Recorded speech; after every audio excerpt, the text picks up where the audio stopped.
Violet scarfed down her food, not because it was amazing, but because she wanted to get away from Asher. He totally misread her, though.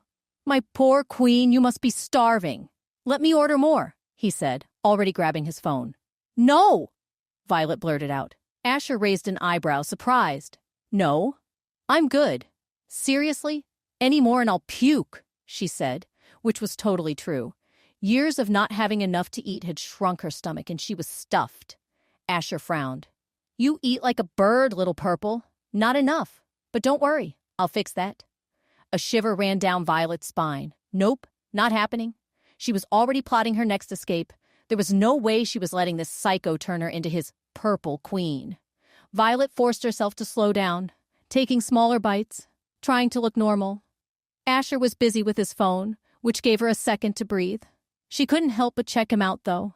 He looked surprisingly normal in his school uniform. Unlike Roman and Griffin, Asher's uniform was perfect, like something out of a magazine. She wondered if he was, like, a straight-A student? Or was that just another act? Was anything about him real? Violet got so caught up in trying to figure him out that she barely noticed she was still eating. There was something about him, though, something that drew her in. Was it his hair, all styled perfectly to the side, or his flawless skin? How could anyone look that perfect? As he typed on his phone, a little frown appeared on his face, and Violet had this crazy urge to smooth it away. Okay, I'm officially losing it. Or maybe Asher was making her think he was attractive. It sounded insane. But with Asher, anything was possible. Violet glanced up, and her eyes locked with his. She choked. Food going down the wrong pipe. She started coughing like crazy, tears in her eyes. "Here," Asher said, shoving a glass of water at her. Violet didn't even hesitate, just chugged it until it was empty. Asher put the glass down and started rubbing her back. "You're okay. I got you," he murmured, his hand moving in soothing circles. Violet stopped coughing, but was frozen, staring at Asher. No one had ever said those words to her before. Even in this messed-up situation, no one had ever taken care of her like this. Maybe Nancy had, but only when Violet was sick and Nancy didn't want her to die. No one else had ever acted like she actually mattered. Violet was lost in the moment as Asher cupped her face with one hand, still rubbing her back with the other. His touch was softer now, almost seductive. Her breath caught in her throat. Violet couldn't fight the strange vibe. As Asher leaned in, her eyes fluttered closed. "It's just a kiss," she told herself. Nothing more. But just as their lips were about to touch, the door swung open. "Who the heck is in my office?" Principal Jameson's voice boomed, then trailed off as she took in the scene. Violet jerked back, mortified. Being caught almost kissing a psycho felt like a slap in the face. It snapped her back to reality. "Mr. Nightshade? Oh, shoot!" Principal Jameson cursed, realizing he wasn't wearing his sunglasses. Violet used the distraction to scramble away from Asher, getting to her feet just as Principal Jameson pulled a pair of aviators from her bag and put them on. Violet couldn't help but wonder what the big deal was about looking into Asher's eyes. They were unusual, yeah, but that was it. She actually felt weirdly comfortable looking into those slitted reptilian eyes. Unless Principal Jameson had secrets she didn't want Asher to uncover. Unlike Principal Jameson, Violet had no secrets, except her plans to escape tonight. "Oh!" Principal Jameson finally seemed to recognize her. "Miss Purple!" Even with her eyes hidden behind the shades, Violet could feel the judgment radiating from Principal Jameson. It wasn't surprising, considering her creative application. Violet grabbed her bag. "I'm leaving for class." Asher stood up. "I'll walk you." "No!" Violet blurted out, startling both Principal Jameson and Asher. She took a breath, forcing herself to speak calmly. "I think you've done enough already." It wasn't a thank you. If Asher walked her to class, it would cause a total scene. She didn't want that kind of attention. Before coming to Principal Jameson's office, Violet had checked her ranking and was shocked to see she'd climbed to 18th place. If the people she'd bumped down were anything like Paige, she was in for a world of hurt, even though it wasn't her fault. She didn't even want this. Who was pushing her up the ranks?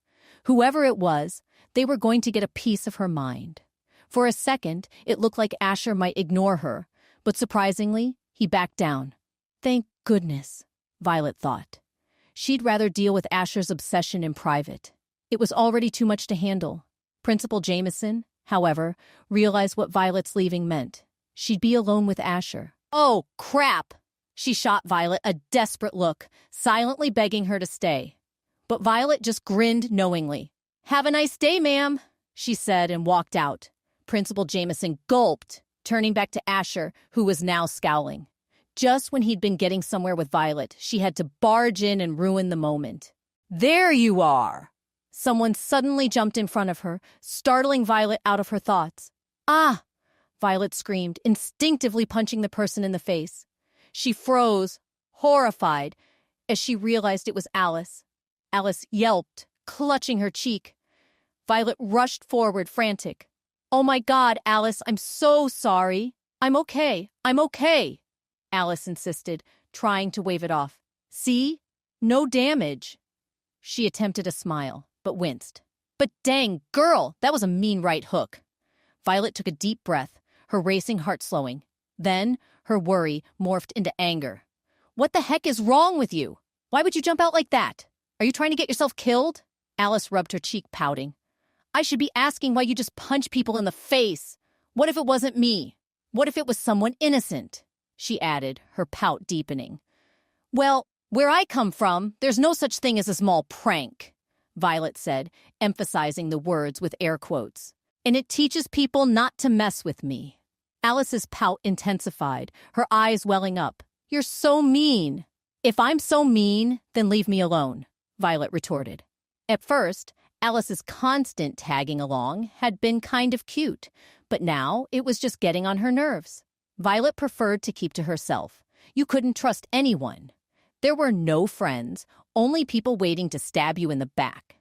This crazy school wasn't exactly a breeding ground for BFFs either. Deep down, a part of Violet she refused to acknowledge even to herself knew Alice was slowly chipping away at her walls. But that couldn't happen. No way.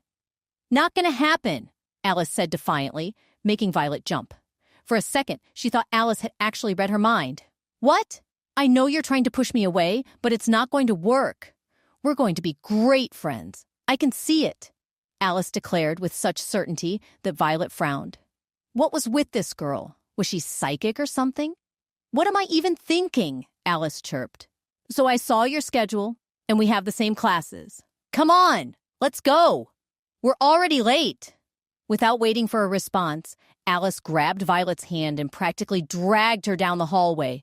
"Coming through!" she yelled, weaving through the crowded corridor, forcing other students to dive out of their way. "That lunatic!"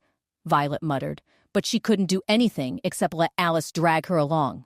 They stopped in front of a classroom door. Alice flung it open and pulled them both inside before Violet could even blink. The class was already in session, though the teacher wasn't there yet. Violet thought she was lucky, if only she'd known better. The second they walked in, everyone stared. Just as Violet expected, the whispers started. If being the first freshman at Lunaris to break the top 20 hadn't made her famous, then her epic cafeteria brawl definitely had. As expected at Lunaris, the classroom was huge and fancy. The AC was blasting, and they even had a smartboard. It was way beyond anything Violet had ever seen. Most of the kids were human, but there were a few werewolves, too. Violet was relieved to see that none of the Cardinal Alphas were in this class. Chin up, she picked a seat in the back, trying to blend in. But Alice followed her like a lost puppy, bumping into desks as she tried to squeeze in next to Violet. Violet gave up on trying to ditch Alice, figuring she'd get bored eventually. Hopefully. The whispers continued, with kids sneaking glances at her, but Violet ignored them. Soon, their anthropology teacher walked in. Mr. Harrison was tall and serious-looking, with intense silver eyes. He carried a coffee mug in one hand and a tablet in the other. He paused, looking over the class, before walking to his desk. Alice leaned over and whispered, "They say Harrison is a racist jerk who loves werewolves and practically worships them. Good thing karma gave him a human form, unlike his siblings." Before Violet could process that little piece of information, Mr. Harrison was already at the board. Without a word, he wrote the day's topic in big, clear letters on the smartboard. Werewolves, the true origin of humanity? Violet's eyebrows shot up, but she quickly hid her surprise, unlike some of the human students who gasped. Mr. Harrison turned, his face full of disgust as he looked at the humans sitting among the werewolves. He walked forward and asked, "Can anyone tell me about the theory of evolution? Or, in simple terms, how did humans come to be?" No one moved. It was obviously a trick question. "Why isn't anyone speaking?" Mr. Harrison asked, his voice dripping with fake disappointment. "Just loud enough for everyone to hear," he muttered. "Humans. Always so cowardly. And you wonder why werewolves shouldn't rule the world? No kidding." Alice hadn't been exaggerating. Mr. Harrison was a total bigot. Harrison sighed dramatically, as if teaching was a prison sentence. "Fine. First 5 hands up get 5 points each." Violet instantly understood the importance of these points when almost every hand shot up, including several werewolves and Alice's. "Alice?" Violet shot her a confused look. "What?" Alice frowned. "I need points if I'm going to protect you." "I don't need your—" Violet began, but other students were already answering. According to the Bible, God created everything. On day 6, he made Adam and Eve, the first people, one student said. "Amen." Harrison clasped his hands together, mockingly. 5 points. Next. He pointed to another student. "Charles Darwin's theory says species change over time. Creatures with good traits survive and have babies, passing on those traits. This leads to slow changes," the student answered. "Excellent. 5 points. Next." Harrison picked 3 more students, none of them Alice, leaving her visibly annoyed. Harrison clapped his hands. "You all answered right," he said, and stupidly, at the same time. The excitement drained from the students' faces. They hadn't seen that coming. Humans weren't the beginning of evolution. Werewolves were. Hey, amazing viewers! It's Follette here. Thanks for sticking with us. By the time of the release of this video, only 9% of our viewers have joined the party by subscribing, and 91% of you might miss out on our next mind-blowing video. So what are you waiting for? Hit that subscribe button and join the exclusive club.